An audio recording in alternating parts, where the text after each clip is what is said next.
Hey guys, my name is John, and welcome to another tutorial series. In this demonstration, I'm going to show you guys my digital illustration process for this image. Let's get started. So, I like to actually start off with a photo reference here, and instead of sketching from imagination, I really want to try to do this using quite a bit of reference here, and more specifically, using reference to kind of help enhance our design and our image. So here I'm going to roughly, sketch out the general pose and the overall stance of this character, but I'm going to be referring to this image quite often for multiple reasons. One is for the overall aesthetic of the actual bomb-based costume that this particular figure has on, and the other is for just some general information regarding color palette, textures, and any of the things above that we need during this painting process. This is something that I always like to start off by generally using some sort of photo, whether it's a landscape or whether it's a character. I like to just do a really loose sketch on top just to kind of figure out the general pose and even some design ideas. Now, when it comes to design, it's very subjective in terms of how you like to approach it. You can do it completely out of your own imagination, but this is just one of many ways of working using a photograph and actually using it as kind of an underlay for your sketch. It helped me kind of build a sense of confidence with my sketches, because I'm literally kind of tracing the image, but also it allows me to kind of freely go about figuring design things out, such as certain proportions, certain parts, certain things that I haven't really had the time to invest to actually master the content that's in front of us. So I'm just kind of sketching in an idea for something similar. Obviously this guy has kind of like a detector in front. I'm not sure if that will be the case at the end, but I definitely kind of like the general idea and the pose of this idea. I'll probably end up just turning it into something else here.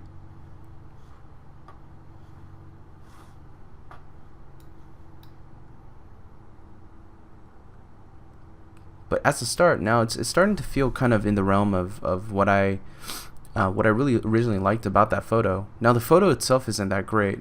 However, it allows us to kind of piggyback off of what's already there and just kind of put our own interpretive spin on it. Sketching in some of the facial features here,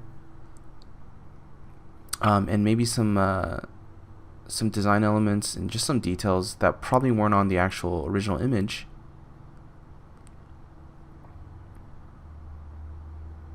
I know there's also a concern that drawing on top of photos is some sort of drawing taboo, but to be honest, I mean, when it comes to doing personal work and when it comes to just practicing on your own time, I really found this process to be very helpful.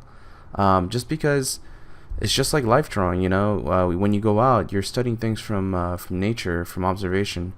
As we're here, I'm obviously using the photo to kind of help implement a better idea for an image, a better idea for composition, and more importantly, just kind of getting the feel of a shot that I had in mind.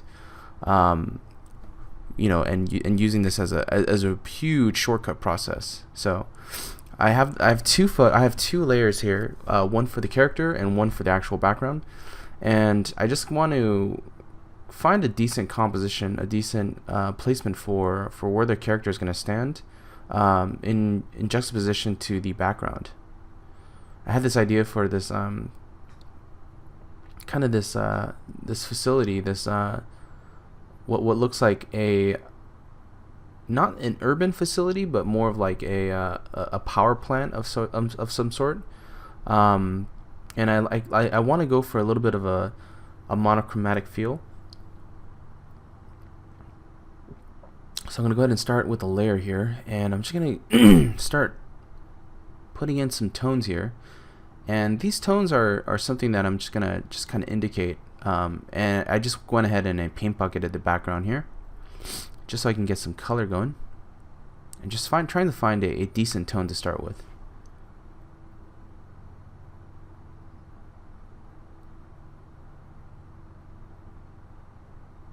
Just go ahead and just maybe pick a neutral color here for the ground. Maybe pick a different brush. Send something with a little bit more tooth here.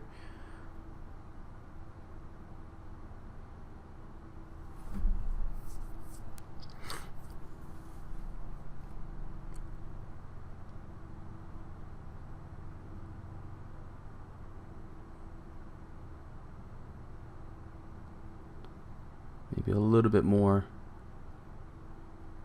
tooth on this one. I really like the textural quality of this here, and all I'm really doing is I'm trying to give it a sense of wash here. So I'm actually just trying to find a nice gradation from light to dark.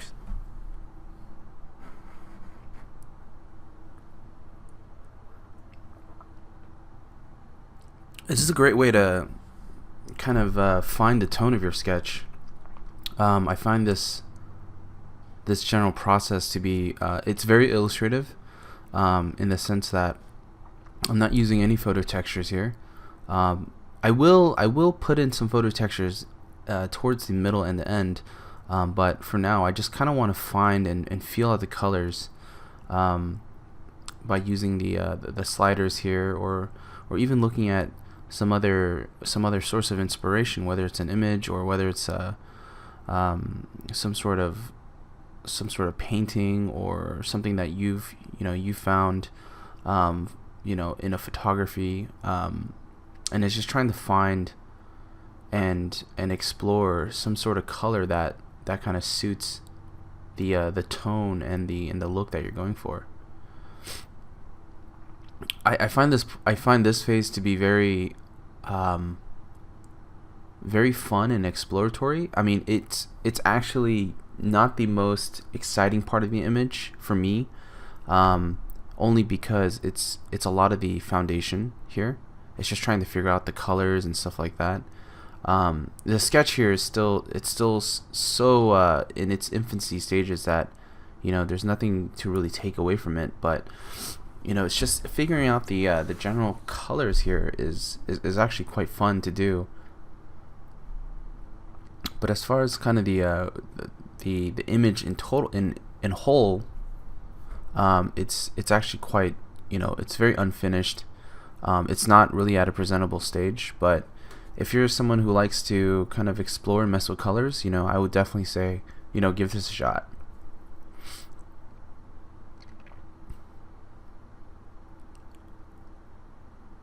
I'm going to go ahead and lasso out just some of these architectural elements here. And just go ahead and just paint bucket this in. And you'll notice that we lost a lot of the yellow here, so I'm going to actually just paint it in so that I can get a little bit of that yellow peeking through. Even if it's just a slight wash, It's better than having it be completely 100% blocked in by the paint bucket tool. It just flattens it out too much for me.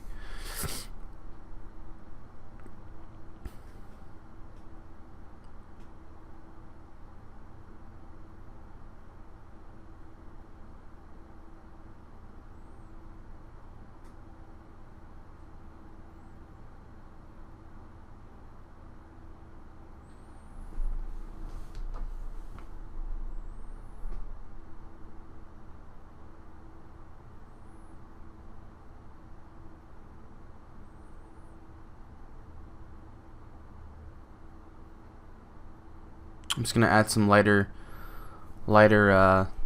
elements here. This is gonna be a little bit of an ambient lit kind of object. I don't want any hard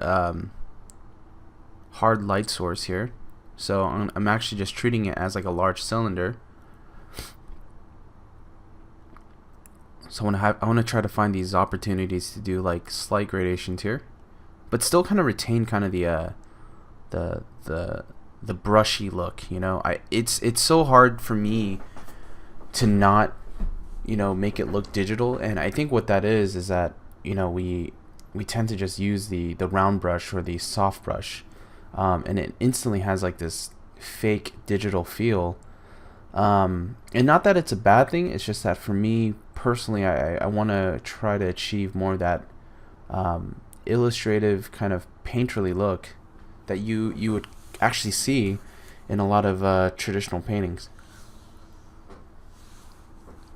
It's so hard. I was actually talking to a buddy of mine, who's a phenomenal painter, and one of the discussions we had was, how to achieve a painterly look, something that was done digitally. How do you get it to look traditional? And it's 100 times harder digitally, only because the tools are not going to react the way a traditional tool reacts. You know, traditional tools all depend on the amount of paint you have versus the amount of pressure, and also the surface that you're drawing on. So when you're making certain marks or certain indications, it's going to react differently. As we're in Photoshop, it's all based on just the brush setting, and also that's pretty much about it, really. I don't really think there's really much outside of that.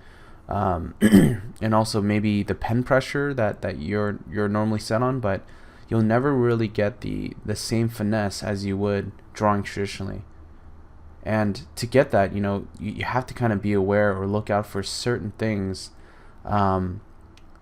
that's going to give the appearance of it feeling more traditional than digital.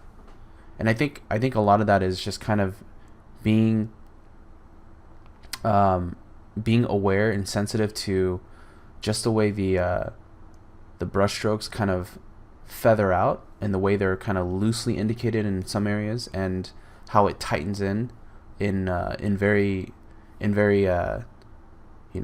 specific and focal areas.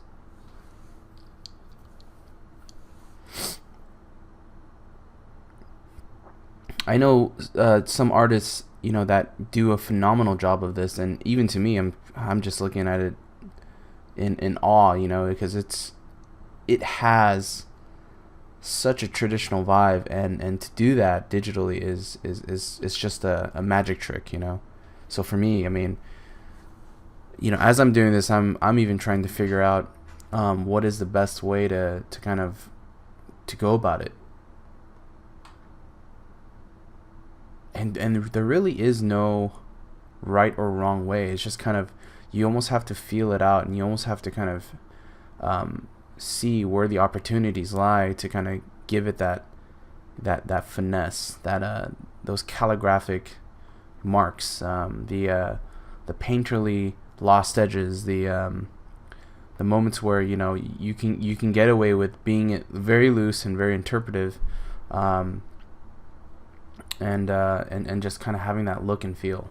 So as I turn off the sketch, you can see just that it's coming together as a simple graphic, and I'm just trying to make sure that all the colors are generally set in here.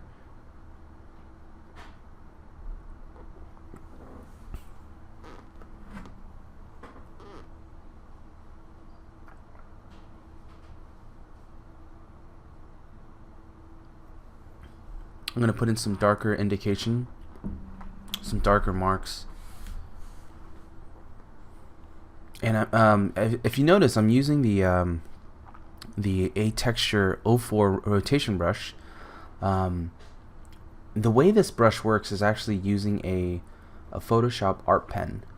I don't know if you guys have heard me talk about this in the previous demos, but this is a specific Photoshop brush, or Photoshop Wacom tablet pen, that you can actually get online, and it has a certain feature to be able to rotate the tip of the actual brush. So instead of having to use rotation on your actual brush settings, you can just you can actually just rotate it physically, and it'll do it digitally.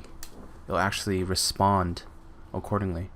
It's a really helpful tool, especially if you're trying to get some really nice edges, and just trying to really achieve some of those nice marks and the nice like edges and things like that. Alright, let's go ahead and start blocking out this guy here. I'm going to go ahead and actually use this as reference. So let me desaturate a little bit to kind of get the color I want. Get it a little bit more into the blue cyan. And I'm going to color pick here. Now again, for those of you who are completely against color picking, you know, disregard this portion. I'm someone who's not a purist, and you know, I don't take credit for all the colors that I generate in my artwork. So I heavily rely on photo reference and you know, using the photos in front of me to achieve, you know, to achieve a certain image, a completion of an image. So you know, I like to just use photos as textures and also as color reference, because I mean, quite frankly, my color sense is very limited. It's limited to, you know, what I've experienced in life. It's also very limited in terms of, you know, what I've actually done to really acquire that sensibility. A lot of my sensibilities come from just having had done a lot of painting, but a lot of digital painting, funny enough. I haven't really done too much traditional painting, even though I should. And it's kind of like eating your vegetables, you know. It's like, you know that it's good for you, you just don't do it as much, you know. It's one of those things where, you know, I constantly find myself preaching it, but I never really do it. And so take what I'm doing with a grain of salt. You know, I'm sure some of you who are watching have a better understanding of color and a better understanding of, you know, color harmony. But this is just my process for trying to get this done. So I'm actually just using the colors here, and I actually have the block out here on a locked layer, and I'm using the graphic value here, or the value range, to just figure out my light and dark areas. It's very easy for me to just go in there and want to copy exactly what's in front of us, but since I have the costume slightly changed by like 10%, I'm going to use it more as a color map and just try to see where I can apply some of those light and dark areas.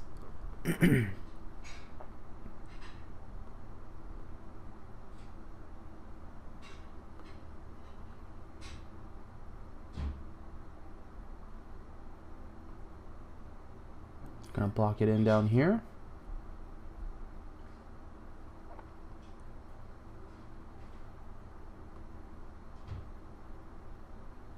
Blocking some color and some tone down here as well.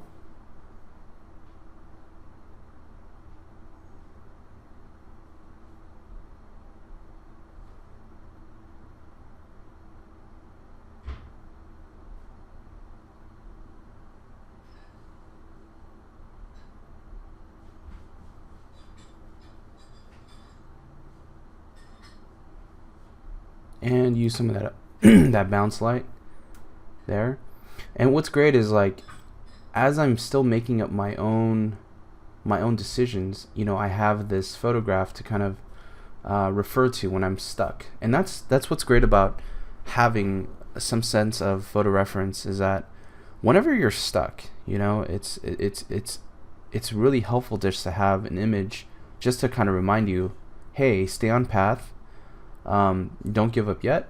You know, you can still salvage this thing. You know, and a lot of times when I'm painting or doing these types of studies, you know, there's times when you know, we hit these roadblocks, and these roadblocks, they're like one of the worst feelings an artist can go through.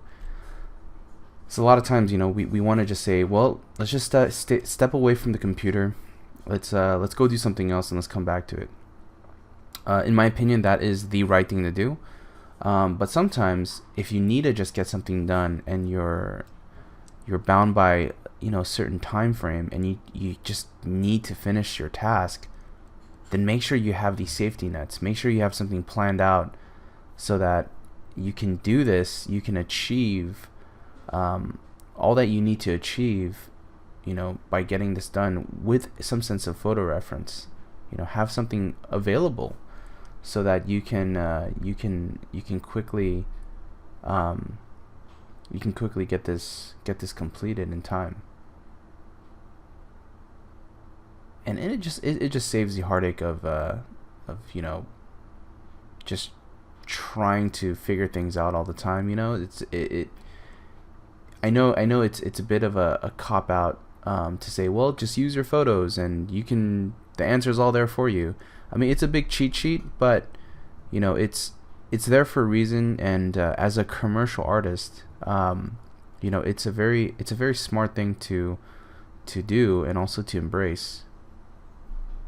If I was a fine art artist or a illustrator, then of course I would say using photos is a huge taboo. Using and referencing things like this probably wouldn't be well respected or well accepted in the industry. But when it comes to getting your task done and getting your job done, I'm going to use whatever tools necessary to get it done, and to get it done in a timely fashion at a very, very high quality,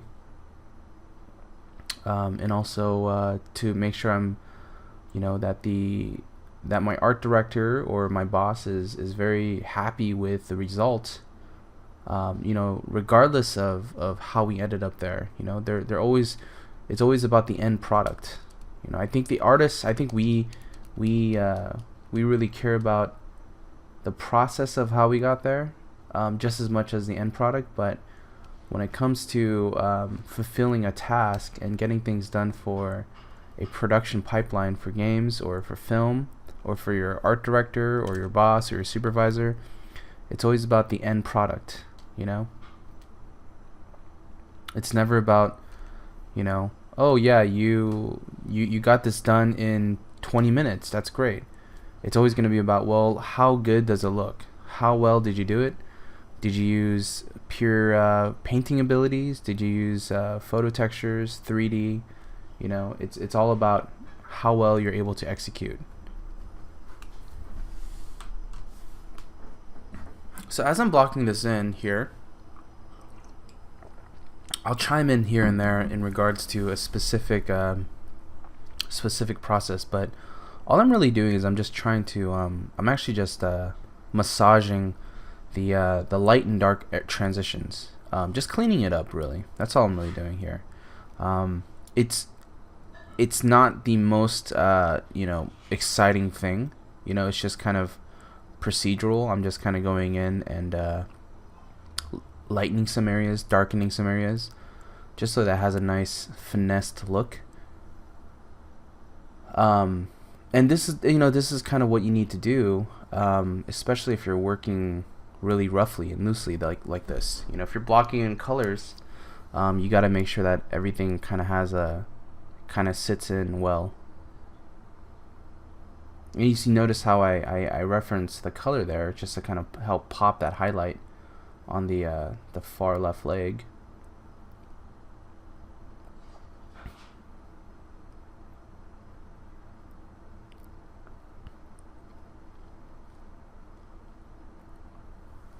Get some of that more bounce light there.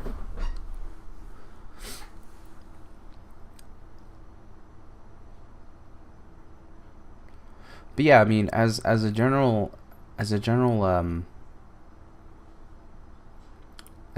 not rule, but something that I do is I actually like to do these studies before I get into work. This is more of a personal assignment to myself. Before I get into doing the actual work for a client or doing the work for a studio.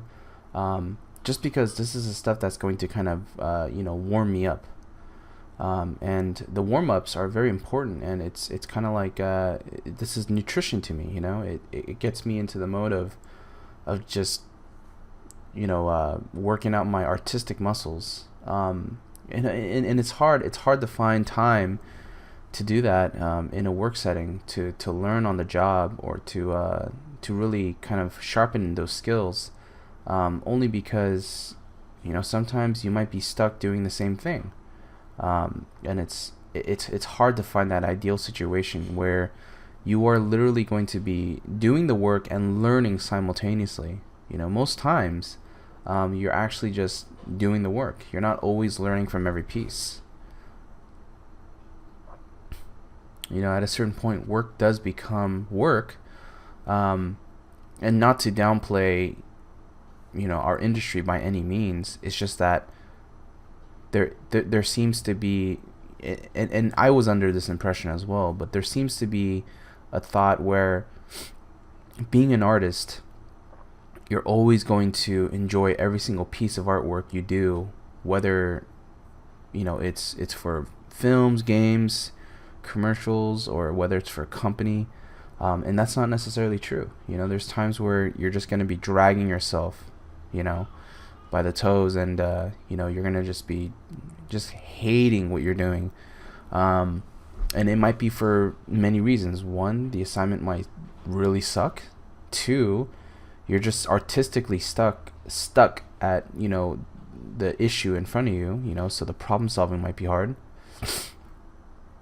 And three, it might be really tough to figure out exactly how to make the image look good. And a lot of times I like to take breaks and do these sketches. And even if it's nonsensical, or even if it's something that might be fan art, which I'm a huge sucker for, or even if it's something that's just a personal artwork, there's a certain freedom and liberty in what we can discover by doing these little practices, and how it translates into our professional work. It just gets ingrained into the process.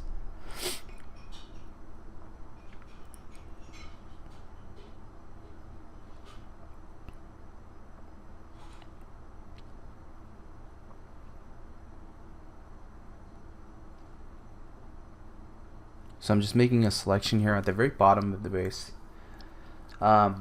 And notice, I'm keeping my general distance. I want to make sure that the sketch is fairly appropriate and fairly decent looking at a thumbnail phase.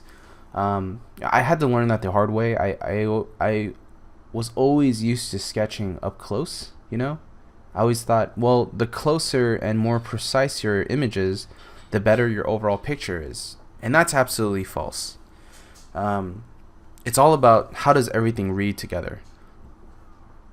That's what it's really about.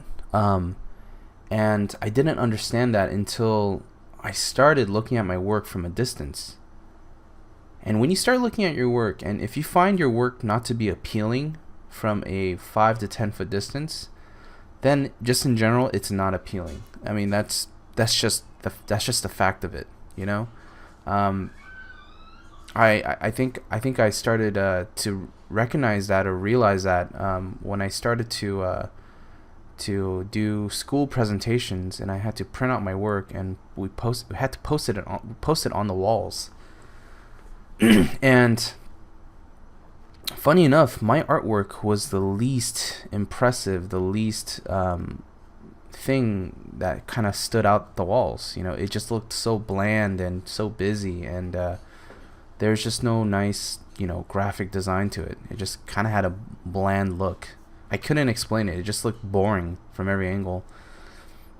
And you don't really necessarily think of artwork that way. You think of it in terms of the hours and the amount of time you spent, and more importantly, the content, right? The content of what you're saying in design, and how much time you invested in order to achieve that look, achieve that that design and to make it work. But that wasn't the case, you know. When I started to draw, or when I started to look at my work from a distance, and you started to see the drawing at a distance, you start looking at it differently. You're like, whoa, this does not look that good. There's something completely off. And that was something that was a hard lesson to learn. It definitely you know, took some time to getting used to, and it hit my artistic ego hard, you know. I I honestly felt like you know, everything that I've been doing and learning has been wrong. But honestly, it was a good realization. It was a good you know, thing that I just kind of had, that like epiphany, you know, that artist epiphany, where you start to look at it and you're like, holy shit, I've been doing it wrong the entire time. But that's kind of my reasoning for why I like to work at a distance. I mean, it allows you to kind of focus and appreciate things more graphically, and the balance of the image, as opposed to, you know, the amount of time that you noodled a finger, or the amount of time you noodled, you know, a rock ledge or something, you know. And granted, I'm not saying that those things are bad, but I think that's just a part of an image. It's a part of something, you know, of something even bigger. And this is something that I want to express, you know, how important it was for me to kind of see the overall picture, and not just a certain area of an image, or a certain technique that I'm using. So, you know, if you guys are following along, or if you guys are doing the sketch in this fashion, you know, be sure to kind of flick on your sketch layer on and off, and just kind of double check and see how this image looks. You know, just and you'll be surprised. You'll be really surprised how the image comes together just visually. It tends to look better than you expect. You know, like right now, it really feels like painting by numbers. We're just kind of using the line work as a guide, and just sketching in, and putting down colors, and not knowing how the final is going to look. But you know, if the colors look decent, and you're blocking things in at a distance, then you know, it'll definitely look really good. You know, once you turn off those line layers, and you start refining your painting more.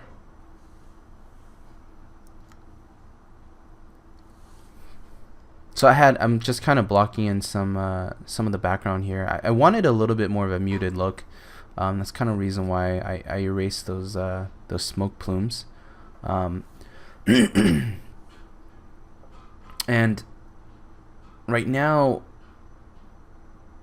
the background, that pinkish gray that I have, is a little bit of the same tone as this large cylindrical structure that this character is standing next to.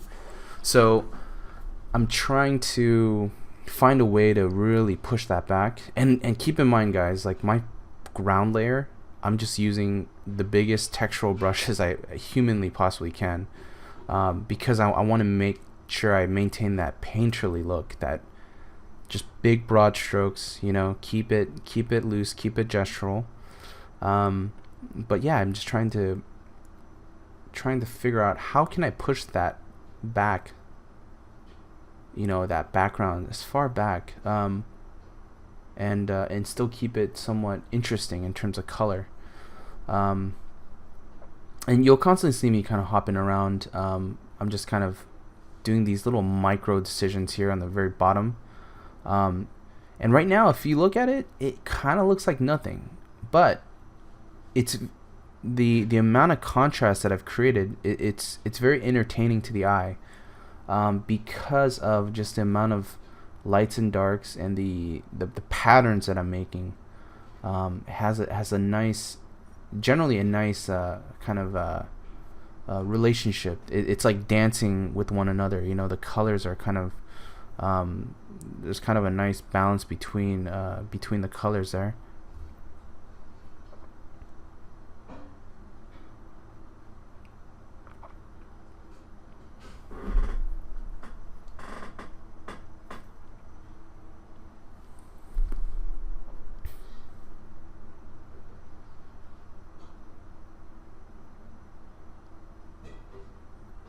Gonna go ahead and just put down some larger subtle brush strokes here, just to get more of that bounce light, that yellow tone.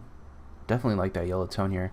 I'm using a soft light layer here, and it's to create a little bit more contrast here. So you'll kind of see me kind of bringing and feathering that color up a little bit. Also, I'm actually using the smudge brush here to kind of help break some of those edges. If you guys haven't used the smudge brush, it's the tool underneath the paint bucket tool. It's also the same tool that shares it with the blur tool.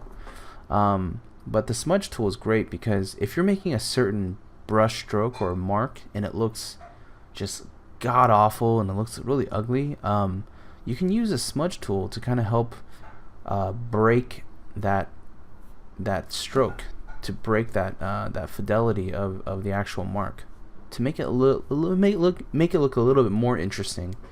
Because a lot of times, you know, like when I'm putting down a mark on the actual canvas or in Photoshop, it just looks flat and boring, you know.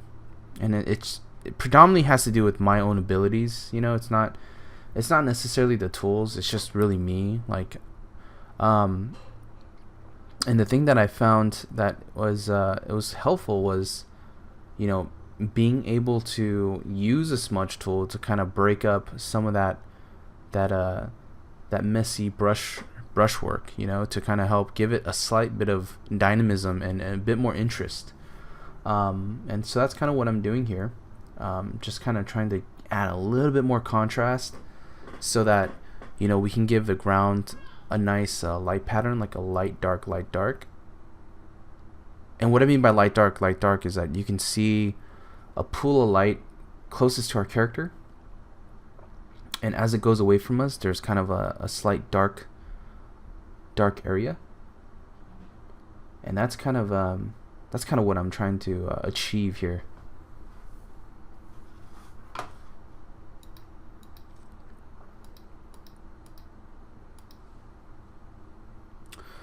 Alright guys, well, we are about 30 to 40 minutes into the demo here, and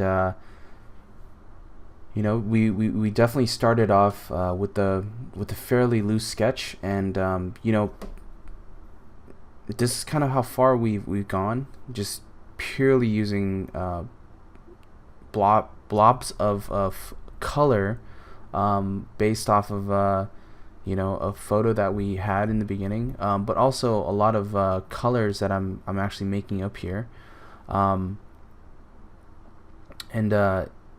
you know, this is, again, it's a very loose way of working. It can be a very slow way of working as well. So by no means am I saying that this is the most efficient way to work. But again, this is a personal sketch. This is something that I like to do on my own time. And also, this isn't something that I would say is a refinement sketch. It's not something that I would say, you know, this is what concept art should be like. This is just more, this is what you should just be doing and having fun with artwork, you know? Have fun with you know, making and drawing and painting pictures. And this is kind of what I like to do in between all the professional work. I sound really preachy, by the way. I'm just kind of like, okay, why am I trying to convince you guys that this is a good thing? You know, just again, this is, you know, it's a fun thing. It's a fun thing to do, and you know, I found it really helpful here. All right, adding in some more of that bounce light.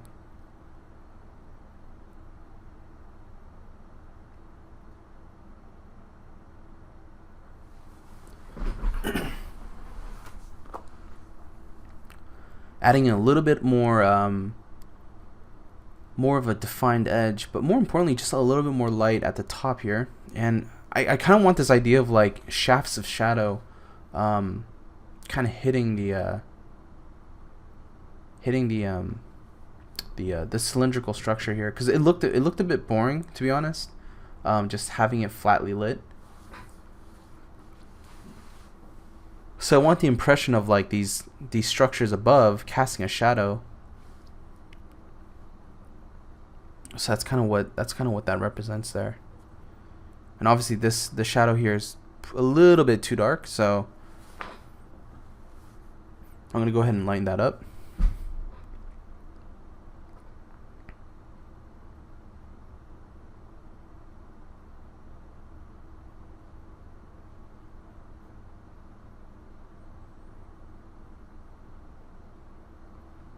And I realized that it wasn't looking too good. It got a little muddy. I do like the one in the foreground.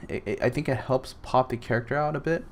But the one in the background got a little distracting. So let me just see if there's a way to kind of finesse that in.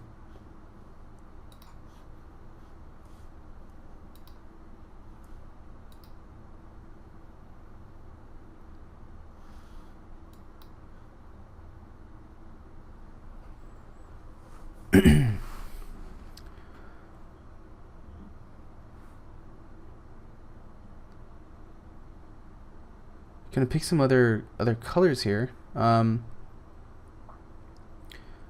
just try to figure out, like, maybe I can put something on the ground here, maybe just some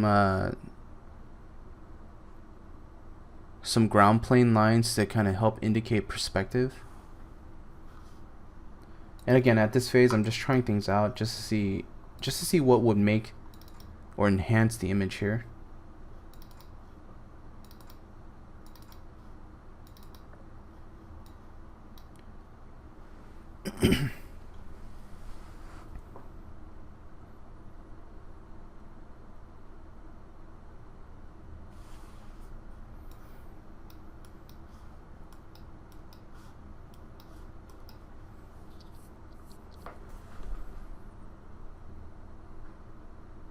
I think the goal for this particular image was how to keep a nice, like, color relationship between the cools and warms, and to do that without having to beat, you know, the painting to the ground. You know, I still wanted to keep it nice and loose, but you know, keeping that general relationship with the warm and cools was really a big challenge for me. You know, I wanted to make sure that not everything got quickly monochromatic or overly dark and you know, too contrasty. You know, I kind of wanted to make sure it maintained the integrity of color, and just trying to find a good balance between, you know, like, keeping an interesting you know, foreground, which is the character, but also at the same time making sure that I can keep the eye entertained with color and just kind of the color relationships, you know, with the background.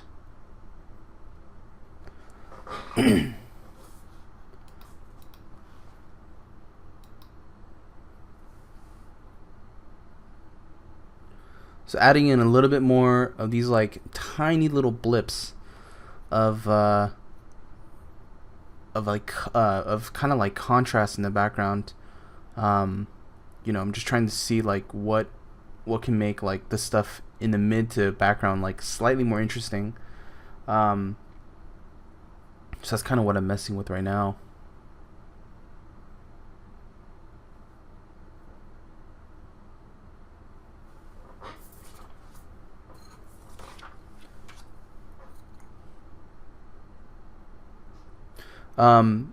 I guess if there's another thing that I'd like to talk about is kind of the use of shapes or thinking about shapes is that a really good painting has, a really good drawing, um, and really what a painting has is actually a solid understanding of drawing, but also a solid of an understanding of creating really interesting shapes and distribution of shapes. And so that's kind of what I'm focused on in the midground and the background here, is just how do I make all of these little things in the background just interesting using shapes. And it's just thinking about like the amount of suggested detail, but also kind of keeping in mind like the large, medium, and small shapes, and just graphically, how do I make it look appealing? How do I make it look, make it feel like it's a very big industrious space, and not get too caught up in trying to spell everything out, but just kind of indicate. Some of the best painters that I know, Richard Schmid, who's a traditional artist, he uses quite a bit of shape relationships. So, for example, if the ground is simple, you want to have something next to it be incredibly complex, just to create that sense of contrast. If you have a complicated area, then you want to make sure whatever is next to it, in front of it, or behind it be generally simple. Otherwise, you're going to get just a very, very busy, uncontrolled image, and that's just something that I was trying to keep in mind with this painting, was how do I control these things? How do I orchestrate it so that it has a nice mixture of simple versus complex areas. So the most obvious is our character. Our character is actually quite the focal point of this image, but more importantly, he or she is going to be really the most detailed part of this image, and directly behind it is going to be the very simple, bland looking pipe, or the structure behind him, and that is going to be the contrast that I'm going to try to play up, is just the sheer difference between the two structures, or the two things. Is you have something that's very complex and something that's very, very simplified directly behind.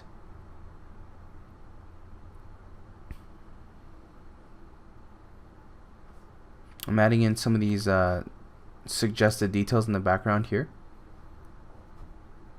and I'm not sure if I really want to keep those like window like openings. I was just imagining, it might be kind of cool to have some sort of like large interior space, and as I turn off the line drawing, you can kind of see how it all kind of looks.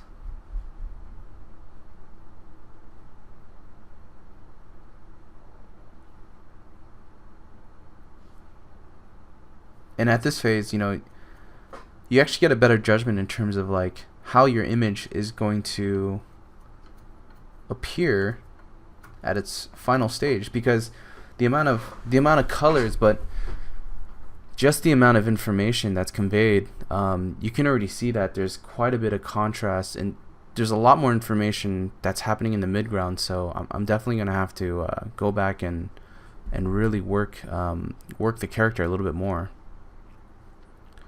But as I'm plotting the background away, and just trying to add more things, I'm just trying to take a step at a time and see like how can I make this interesting. And it probably shouldn't have been the main focus of the image, to be honest. Just because it's now starting to really take away from the character. And if anything, it probably got a little bit too what I would like to call fussy. Anything that's generally outside of our focus should be very, very understated. It shouldn't be something that's completely spelled out or exposed. It should be the least stated thing. The thing that should be overstated or very clear is our character. But again, as I was trying to do this painting, my goal was to try to maintain a nice appealing graphic design, a nice appealing, set of contrasting shapes and colors that are kind of bouncing around.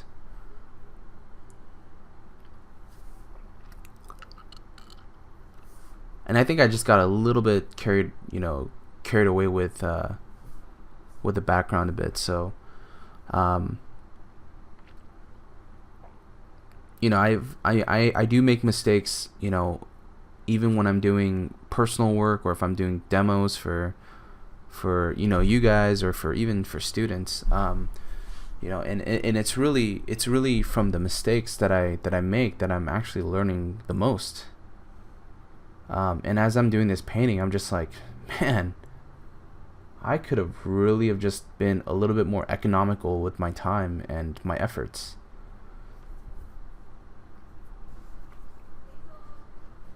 I mean, the amount of time that I spent fussing the background, I should have spent all that energy onto the main character, and it probably would have paid off better. So now we're about 50 minutes in, 51 minutes and 25 seconds to be precise. But at this phase, I'm just starting to kind of noodle in some detail, because we already got the base foundation, which is the character, the grounds, the mid ground, and just some suggested detail in the background. And this is where a lot of editing and a lot of decision making is going to happen, to complete the image. I'm not going to necessarily change the image too much at this point. At this point, it's going to be refining and dialing in on the painting, but also having to change just certain small elements. So here's an example. I brought in a photo, and this is a photo of a refinery, and there's like some really cool gas pipes and details and things like that. But I'm going to go ahead and use this as texture, and I really like kind of the textures here, and I'm going to go ahead and use try to pull out the white from this image here, and I'm going to try to see if I can get this embedded into my painting as just some extra background detail. I'm thinking like, oh, it might be kind of cool as like an additional staircase or something here. But again, keeping in mind that this is probably where I wasted a little bit of time of doing this, and it doesn't really necessarily add to the image. I think it just makes it a lot more busier. So this is where I've learned quite a bit from my decision here and my mistakes here. Is I took this information, thinking that it will make my painting better, but it actually kind of made it very imbalanced. And I see this commonly happen with other paintings, where there's so much information, there's so much beautiful details, but just in the wrong areas. And I think that's what kills a painting, is the fact that there's so much beautiful details that are occurring in the wrong areas, that it almost takes away from the overall message of the image,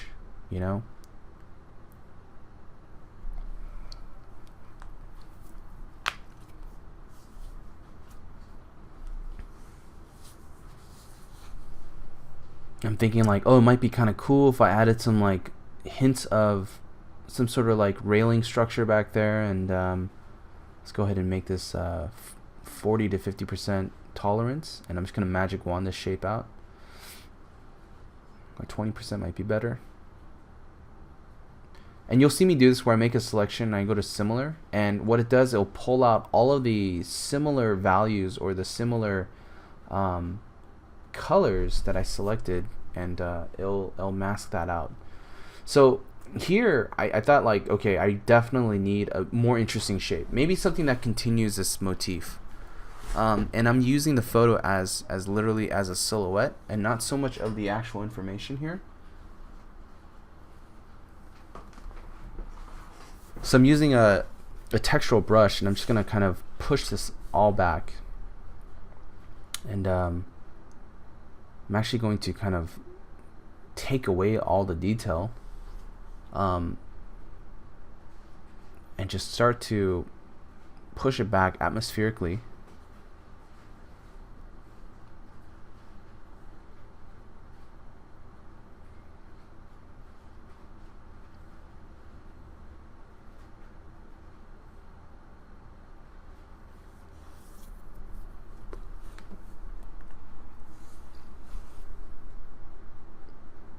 I'm just using like broader brushes here, pulling a little bit of highlight detail here.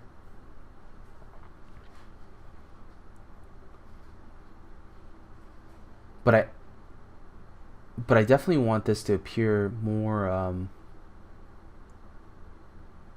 more of an impression, or more of like a shape in the background than anything else.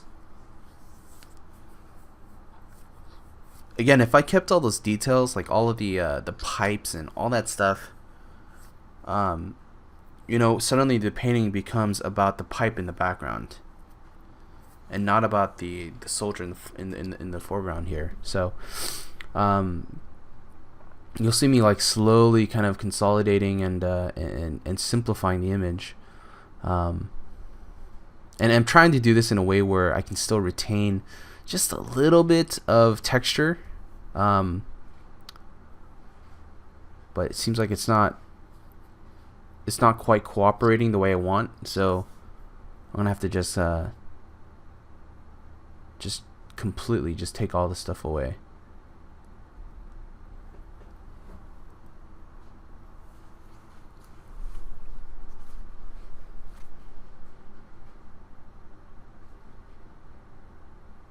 I was thinking, oh, it might be kind of cool to add a little bit of form lighting here, and have the light kind of wrap around the form. But I think it was just kind of getting a little bit too fussy with it. So I mean, you'll see me kind of experiment and do things like back and forth. I'm constantly doing this, constantly going back and forth on this shape, and just seeing like, oh, maybe this looks better, or maybe that looks better.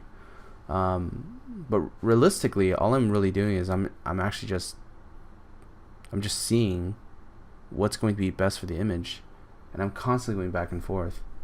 And I think being indecisive is a part of the process in painting, especially at this phase. I think when we blocked in the original sketch, there was a goal, there was a decision, but it's a lot of the smaller problem solving points here that's really going to kind of define how well or how far we're taking the painting. It's not even about like, oh, I got this awesome big gesture, and it's about, well, what made me want to keep this area simple versus this other area more complex? What made me decide, to add a bit more light here in the background, more light than the ground? Like, why am I deciding to make that conscious decision here? And those are the problems that start to come in, that sneak up on you, and you don't necessarily think about until you get there.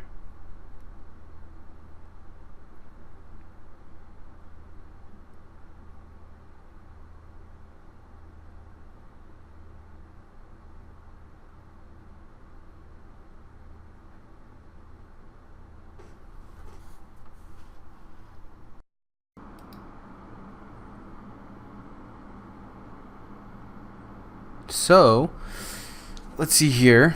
As I'm kind of like noodling away at these tiny little details,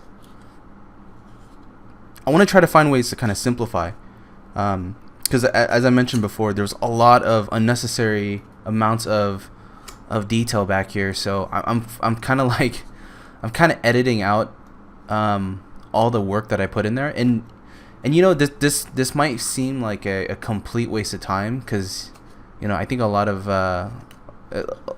artists, or designers might think like, well, if you put in the work, why delete it, or why did you do it in the first place? And this is where I realized that a lot of painting is actually editing, and a lot of editing is what makes paintings, either really good or really unresolved. And so this is where I've seen a lot of my friends who are phenomenal painters, put in so much work, and then they would go back on top and just literally delete or simplify areas, because if that part of the image doesn't really help you, then why keep it? And that was the sense of logic behind it.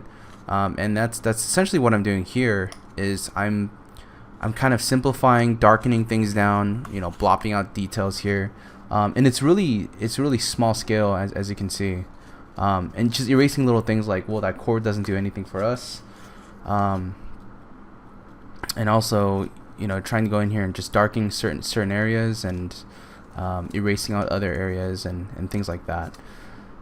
So I mean, that's kind of the process with painting. I mean, I kind of learned it, the hard way, where it's kind of like, well, something doesn't look good, well, you gotta erase it out, or you gotta do something else to kind of simplify it, or to make it work. And that concept never really occurred to me until I started to realize how busy or how out of focus my paintings were. And it's one of those things where I think someone who starts out painting, and for those of you who are starting on painting, I highly encourage you guys to just paint at a distance, and just to kind of see what you would do to make your image read, and you'll be shocked how simple some areas will be just by comparison, just to make the image read. Like, you see what I'm doing here in the background, I'm actually pushing that back, because it doesn't do anything for us to have that all contrasty and really in focus, because otherwise all of our attention goes there. Now that I kind of glazed over it and added more atmosphere, our eye immediately goes to the character with the highest amount of contrast, and that's basically what I wanted out of this, is to make sure that the painting does read, and it reads well. Something also that I want to talk about is our edges. And edges are basically things that kind of help define a silhouette or a form. And you can see right here I'm adding in lots of pops of highlights and things like that. And these are basically edges that will kind of give the structure or the object a very definite or defined a defined silhouette or shape. A good general rule of thumb is, if something is really hard to read, it's probably because it doesn't have a good edge, meaning it doesn't have a well-defined silhouette or form that you're able to read. It can be due to two things. It can be due to the fact that your colors are very similar to what's next to it, or the values are very similar to what's next to it. Or the other thing is, it just simply is a very, very muddy and messy painting, and so you got to go in there and really clean it up. And those are some of the things that I started kind of keeping in mind and messing with in this painting, is just my general use of edges. Making sure that some areas are very, very kind of closer in value, or the edges are a bit more feathered and lighter, so that it just doesn't have a stark contrast of our eyes kind of sticking with it. And areas where the painting, where the edges are very crisp, because our eyes have an easier time wrapping around the image, and this is just something that I would say to keep in mind, to help bring a lot more focus and a lot more attention to the painting, to the artwork.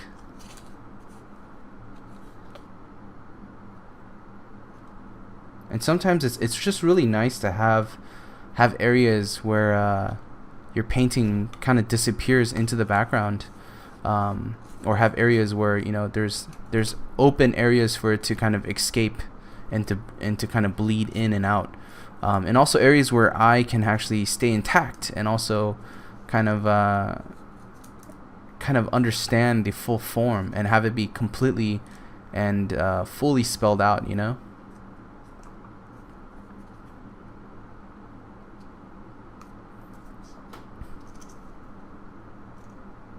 So this is where I'm like going in here. I'm like, all right, let's try to figure out this design, because it's a totally like BS, you know. And I brought another photo here just to kind of make sure. I'm like, okay, let's look at this photo and let's kind of see what we can take away from this thing, whether it's a texture or whether it's just design details. And I realized, I was like, you know what, the front of this design doesn't make any sense, or I didn't like how it looked. And I like how the padding here has a really strong like detail of like this Kevlar vest. So I'm gonna try to add that.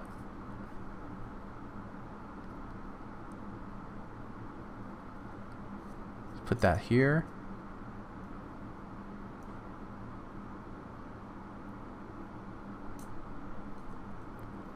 I'm also trying to figure out like, okay, well, while I'm adding detail here, you know, where would be the cast shadow? Because, you know, there's obviously this structure that's overhanging above it, you know.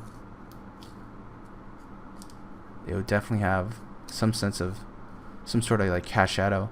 And also, I really like this arm piece here, and this is where this, you know, in some instances where I'm going to use the actual photo to help enhance my painting. Because again, you know, even though it's a sketch, I definitely want to use whatever methods to kind of help enhance my image here. And I'm going to basically try to darken this down, or try to get it to match the same value here. But I liked all the folds here, and I'm just going to add a little mask so I can paint in or paint out the details here. And this is the kind of stuff that I like. I like this hybrid kind of you know, procedure, this technique of being able to kind of, you know, put in or implement, you know, a painting here and kind of expand off of it, and to use that as kind of a good starting point to start executing some well-defined forms.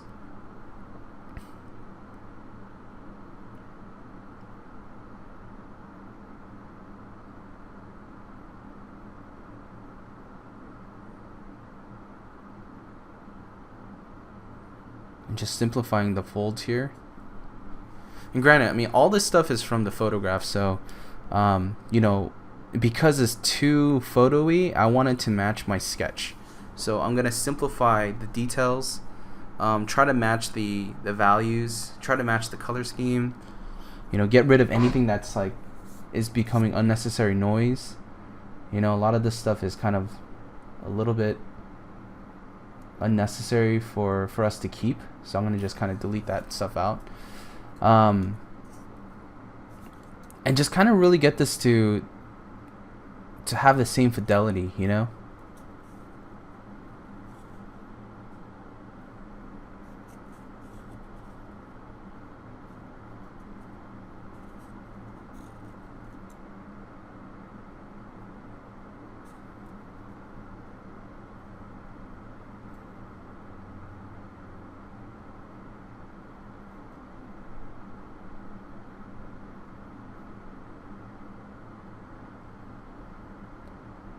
I'm also going to add just a darker value here.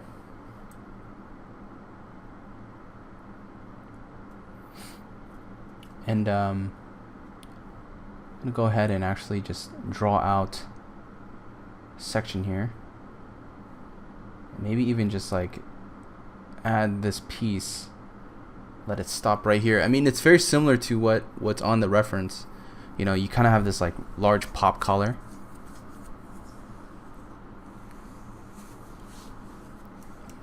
And these bomb suits are like they're like one of the coolest looking designs. I mean, I've I've seen and referenced quite a bit of military gear, but this is still far by one of the favorite suits that I've yet to seen. You know, I mean, I don't think there's anything cooler than these suits. I think it's part of it's just that they look so sci-fi, and you know, I mean, they're used as you know, all these diffusers. You know, they go and they basically disarm a live bomb. But we're so used to seeing, you know, space sci-fi spacesuits in movies and games, that, you know, to see one in real life that kind of represents, or that looks similar, and it has a similar kind of aesthetic. It's so cool to see. You know, you're kind of like, holy dude, this is badass. It just has a very sci-fi look, even though it's for something very serious.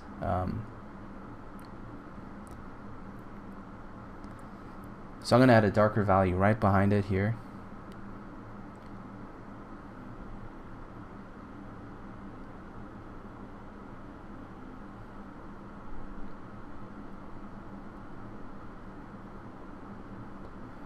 And I'm just going to go ahead and just kind of darken up the edge right here, because I want that area to have a really dark shadow, just because, you know, it's tucked underneath, the shoulder's tucked underneath. Let's go ahead and actually collapse these two. I'm going to go ahead and paint this chord, make it darker, because you can't see it, you know, it's bleeding in with the background a bit. So let's go ahead and paint the same value here with the chord.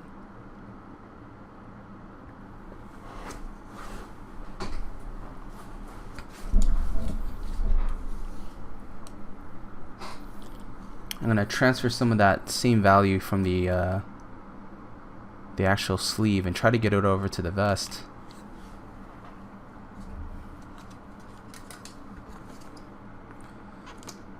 Same here in the front. Maybe just get a little bit of these colors and peek it through the front here.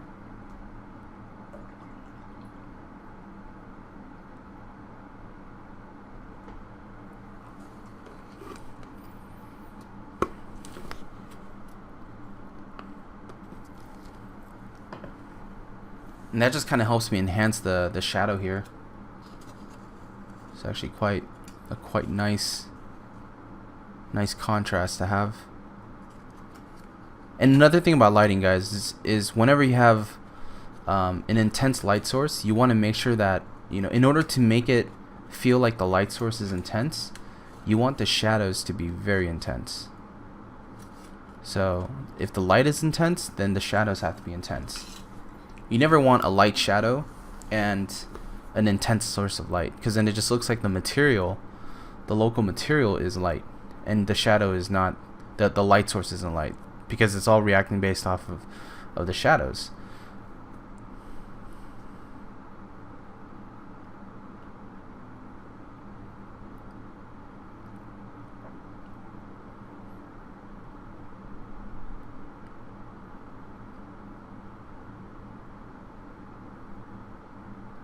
But yeah, guys, if you guys have any questions at all, we're about an hour and 13 minutes in. We have about a little less than 20-30 minutes here.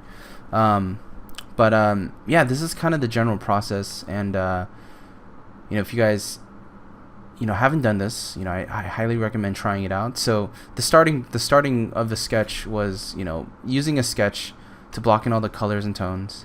And then basically painting as much as you can, getting as much information until the point where, you know, you need to just start referring back to your photo reference to get more inspiration or more ideas or more textures. And if you're ever lost, you know, like I'm always lost when I paint, you know. There's never a time where I'm just overly confident about everything, where I'm like, yeah, I know exactly what I'm gonna do. Shoot, I can do it with my eyes closed. There's never a sense, and never a moment in my painting bone that I ever feel that way.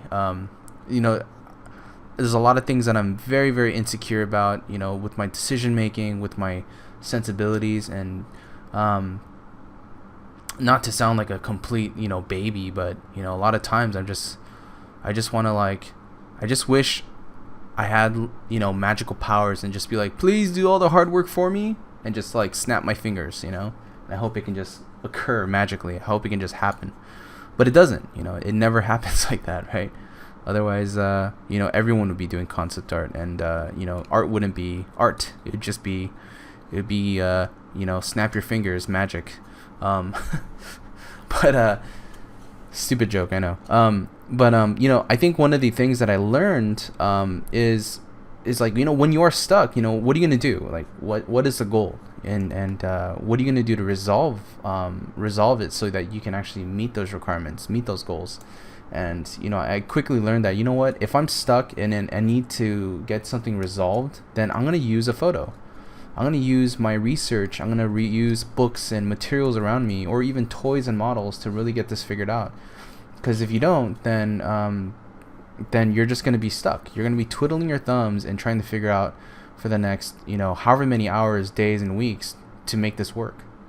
And I don't like being in that position, because then you're literally left open, and you're kind of you don't know if you can get this image finished. You don't know if you can get any piece of artwork finished.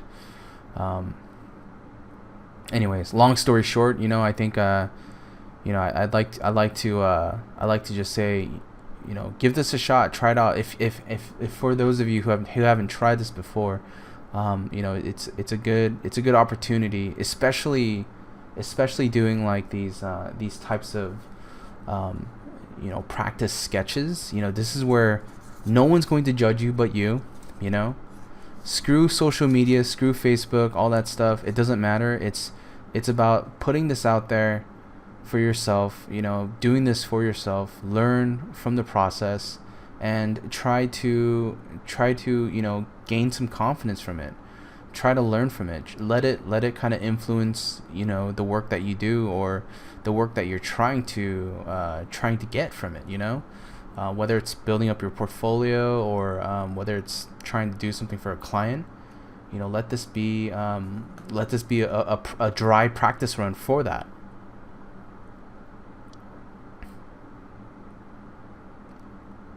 I know I used to do this thing where I would actually go back and refer to some of my older sketches, and some of my older student work back when I was attending college. And I used to look back and I was like, oh God, I'm like, dude, these are so horrible. But it's so good to see, because one, it tells you, it says, man, I've come a long way, right?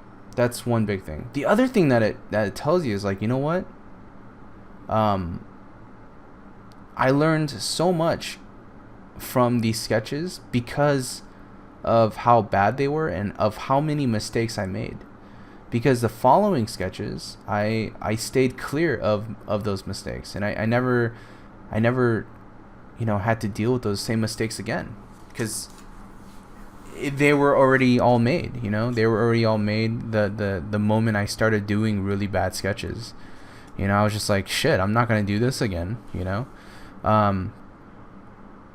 And that was kind of the beauty of working and doing kind of bad unseen work, like things on my own time.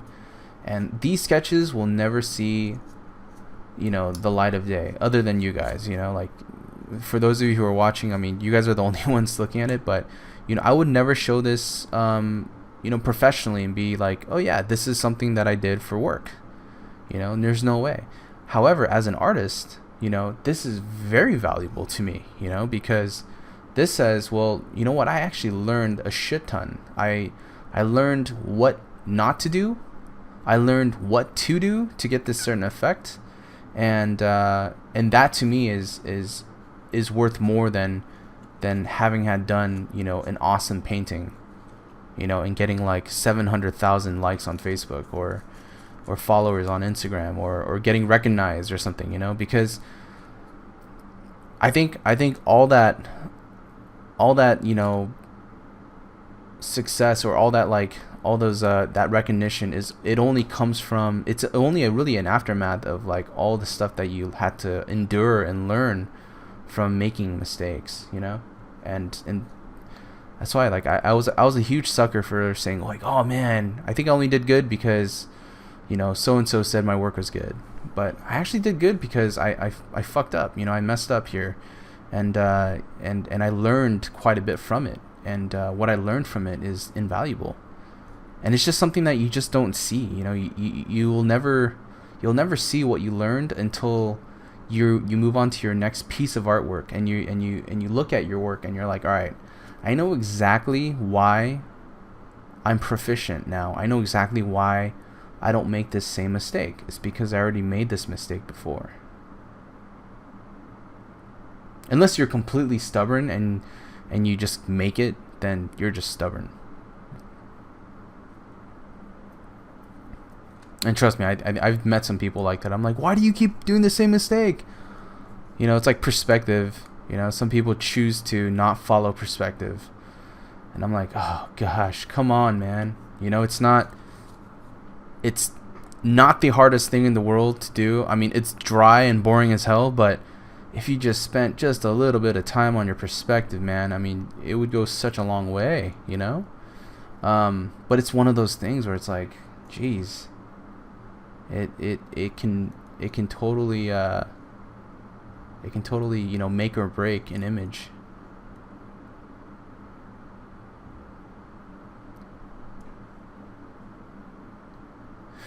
Alright, so going in and starting to really define some of these smaller bits here. I found a lot of this, a lot of the inspiration from that shoulder pad. You saw how I you know, imported the texture from the shoulder, imported the texture from the gun, and just started to kind of massage everything together, basically trying to meet the requirements of my more sketchy, painterly kind of image here. And the goal is to just kind of like really understand like what decisions I have to make and what do I have to keep in mind in order to maintain that look, you know. And what can I do to really finesse the details out, you know, and keep the details that I want in, and how do I do that efficiently, and how do I make sure that I don't overwork the sketch. So I mean, I still have the reference open on the side, and this is like, it's such a nice refresher for me to be able to have this on the side and not have all that pressure and weight on my shoulders to perform something out of thin air, because now it's kind of like, okay, I'm looking at this stuff and I'm like, shit, well, the fingers and the gloves are pretty thick, you know, the shoulder pads are of this kind of thickness. Maybe some more details I can add here. The legs have definitely some details I can add here and there and whatnot. There's a lot of things that I can always refer to, and I think that makes for a much more successful sketch here, and much more successful experiment, you know, for learning.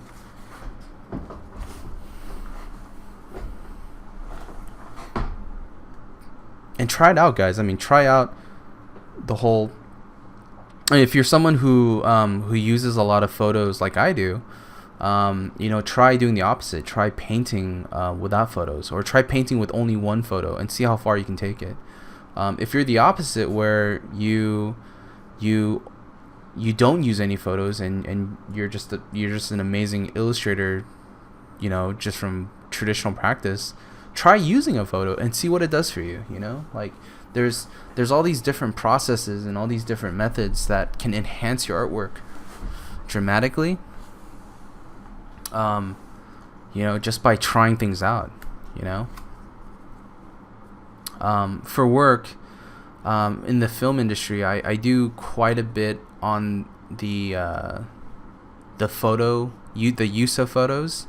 I don't get much of an opportunity to do more painterly stuff, only because of time, you know. And you know, if time wasn't an issue, then I think I would have a lot more luxury to spend, like, 2 weeks on one painting and just really take my time.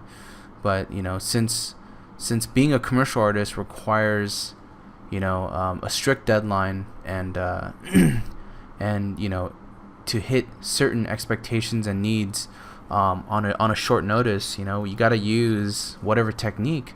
And if you're a fast painter, and that's fantastic. I'm absolutely not a fast painter. However, when it comes to using photos and getting things done, I can get it done efficiently. So that kind of goes back to my point of why I'm doing these exercises, is that I get to now practice the ability to use photos, or not photos, I'm sorry, like the ability to use and do like more painterly exercises with the use of a little bit of photos to kind of find a nice hybrid for myself.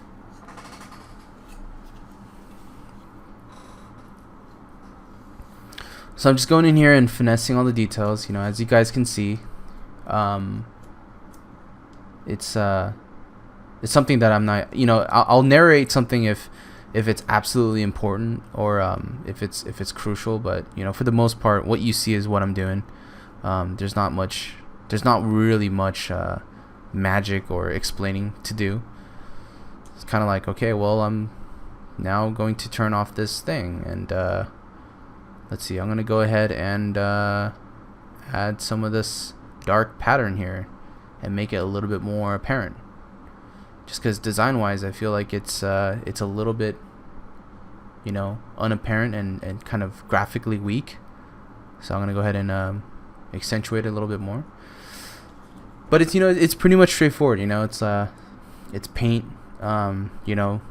using the same brush that I've been using to paint all the other materials here, and color picking within my own image, color picking on the photograph when I need to, adding highlights where I feel like parts of the character or the gun are getting lost, and it's all these little things that that are gonna really help the process of finishing this. But also, it's just things that are don't really need too much explanation. But there is something that I'm doing right there. You see how I hit that highlight there? It's something that I noticed in traditional painting, is that even hitting and making a mark is done so effortlessly that if you're gonna do that in your artwork, just make sure that you can do it within 1 or 2 strokes. Okay, I've seen it way too many times in my own artwork and other people's artwork where it's overly done, and it's over rendered, and it's like it looks like someone spent 5 hours painting on top of the same exact area just to try to mimic a really effortless look, and it doesn't look effortless at all. It looks over rendered. So if you need to, just make sure you hit that spot, or you hit the mark with 1 or 2 strokes, 2 at most, but if you can just hit it in 1 stroke, it starts to give it that really painterly, impressionistic feel. I'm gonna go ahead and adjust this the shadow here, and I'll probably end up doing some more of these in the future, because I really absolutely enjoyed doing these. I found it to be very fun, and quite the challenge at the same time. I think the next challenge is to do something that has a lot more materials and just more things involved. And because I find that when it comes to doing painterly things, it's always going to be about editing, making things simple when you need to, and making things very complex when you need to.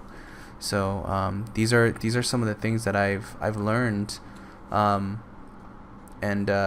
just had to keep in mind when I'm doing these types of assignments, these types of personal paintings.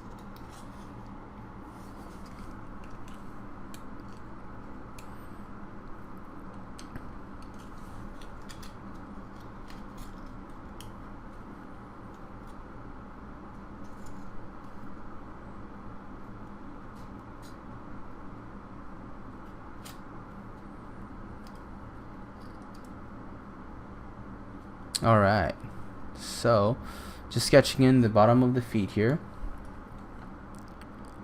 Just trying to block some of the designs in. Highlight on the feet. You know, it might be a little too strong, so probably gonna back off on it. It's easy to get carried away with highlights, you know, like I remember back in school, we used to use a lot of gouache for highlights, and it was like the first thing I discovered when I was in school. I was like, oh my god, you can make things shiny, just put gouache. And for those of you who don't know what gouache is paint, you know, and we used white gouache. And my teacher used to say, he was like, so did you just let some bird just shit all over your artwork? Because it literally looks like bird shit. And it was like, I was like, ah, damn. And that's when you went overboard, you know? It's like you learn how to do a magic trick, and then you show everyone, and it doesn't become special anymore. And that's exactly what happened. So if you guys wanna retain a little bit of that uniqueness or that special trick, you know, make sure you're economical with it. You know, don't overdo it, because it can get overdone really easily. I know I did. I like totally overkilled it. I was like, I'm gonna put highlights here, I'm gonna put highlights here, and I'm gonna put highlights everywhere. Highlights for you, highlights for me, highlights for everyone. And it was like the worst fucking painting, man. It literally did look like bird shit. And I probably won't show anyone because that's how bad it was. But yeah, I mean, it was a very exciting time. A very exciting time for sure. All right, so let's see here. I am basically pretty content with the body. The body's, you know, looking nice and simple. I'm just gonna go in and just kind of do some extra, you know, looser brush strokes on the background here, just to kind of simplify some areas. You know, like right here, I'm gonna just kind of add a little bit of a soft edge, just kind of darken it down a little bit, and smudge it, break some of the edges here. But you know, just to kind of be able to lead and control the eye a little bit. And the ground is looking a little bit plain. I think I'm gonna, you know, bump it up a little bit by simplifying and also maybe even brightening the ground. But I know that something has to be done on the ground here. So let's see. Let's grab this color here and maybe make it more yellow. I don't know if that helps. Maybe just to justify the amount of, you know, bounce light. But notice how, like, just even doing that, your eye has a place to rest. And that's what we need, especially in painting. I mean, you kind of need that those moments to be able to just be able to like breathe and just like, it's not techno everywhere, you know. I see a lot of paintings where it just gets techno-y. I mean, and that's my word for when it just gets out of control. There's like information overload, man. You know, sometimes you just want some peace and quiet. You just want things to be simple, you know, not overdone. So I'm just simplifying here just a little bit.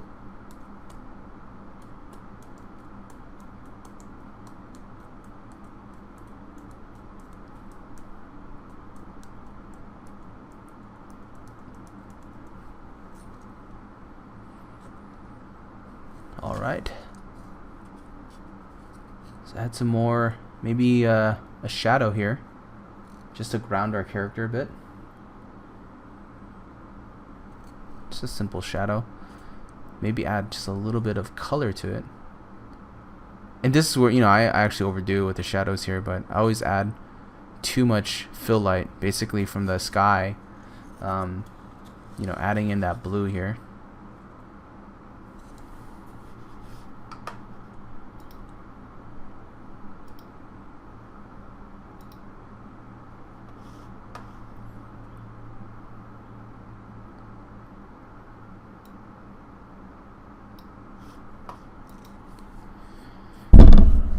Alright. Okay, let's just collapse that layer. And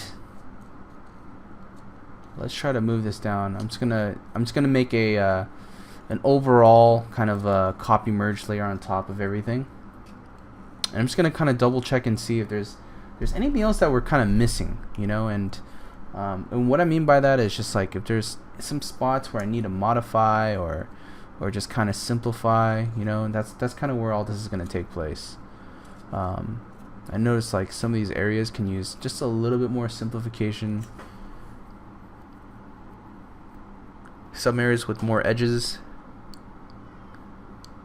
other areas with a little bit more lost edges, and maybe some smoke or something here, you know. I know this area here was looking a little bit too straight, so I'm gonna see what I can do to simplify that. Let's just go down here and just kind of lighten this up a little bit, just so it's not like this weird hanging thing. Maybe add like a nice strong source of light right back here. And these little kicks of light, I mean, this is where it's kind of like that nice little, like, you know, cherry on top. But again, I think when I started painting, I was always thinking, oh, you need to start with cherry on tops everywhere. You know, you gotta add this stuff everywhere because that's what makes the painting. It doesn't. It's literally the cherry on top. You know, it's the icing on the cake. But if you mainly focus on only that, then it literally becomes nothing but that. You know, it literally becomes nothing but, you know, just there's no content. It's just all like, it's all just freaking, you know, icing and cherries, if that makes sense. That literally made no sense. I apologize. I'm going to take back that analogy. But it's literally just kind of, you know, it's meaningless, you know, because I think a lot of that stuff sits and works better when you have all of the other ingredients, all of the other things stacking and working harmoniously. Then you add just a little blips, little things here and there that really kind of give your painting that extra push, you know.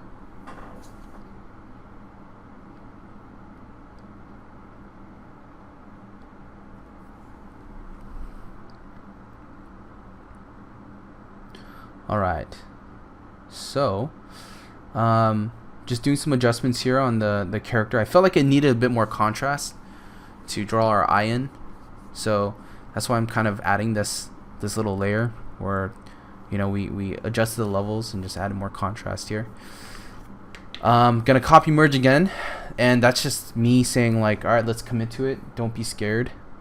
Let's add some highlight here, more highlight, just so I'm literally saying, hey, look here, don't look anywhere else. You know, it's like, spend the most amount of time here, man. Because I made the mistake of like putting all this nonsensical like detail in the distance. So I don't want anyone to like be like, oh, that's a really cool painting of a refinery, and then they look like, oh, you have a character here too. That's cute. You know, I don't want that. I definitely want it to be about the character, and everything else should kind of sit back and just kind of relax, you know. Even this part here too, like I'm gonna just kind of break this edge and add a little bit of smoke, but this part was getting quite a bit of detail. It was detail in the sense that there was a very strong and obvious edge, so, you know, let's go ahead and just kind of break that up a little bit.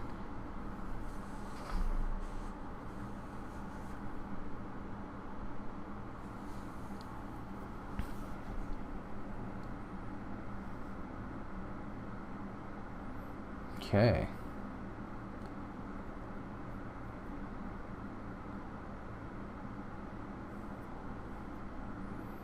Add some little details here, like the kind of the slots for extra kind of vents or something.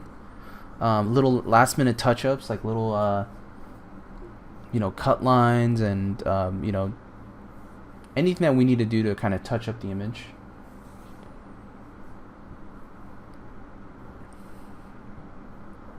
I'm gonna go ahead and do. But yeah, that's pretty much it, guys. We have about about a few more minutes before we wrap up here. But let me know if you guys have any questions. Feel free to email me, and if I don't get to you, I do apologize. There's lots of emails that get flooded in, but not saying I'm popular or anything. It's just it can get lost, and if I get back to you, I do apologize if I get back to you too late. But feel free to email me, guys, at jpfor@gmail.com. It's it'd be really cool to see what you guys produce for this kind of stuff. Just a word of wisdom, just if you don't know, if you haven't tried it, don't knock it. Like, I know a lot of guys who are against using photography in their work, or against using and mixing medias and stuff like that. But I mean, I just think that's an opinion. It's not like an actual fact that you're not allowed to use those things.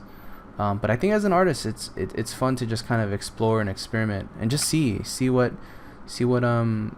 actually you like and what works for you. I know that a lot of what I reference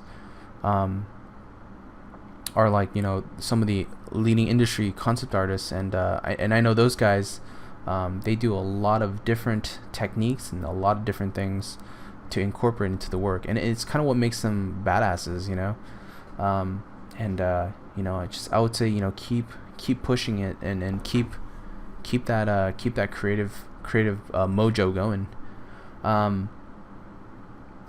But yeah, have fun with this, guys, and have fun sketching, and I hope this was insightful. I'd love to continue doing more of these. I mean, this was a blast for me to do, and it just kind of takes me away from doing the everyday painting that I have to do for work, and I get to learn at the same time. So I hope you guys can learn as well. All right, let's go ahead and sign this baby off and call it a day. See here, let's sign it right over here. Notice how I spend the same amount of time trying to sign my name and making decisions. All right, last but not least, sharpen mask, and we are done. Sweet. Thanks, guys. Thanks for watching. I'll catch you guys later.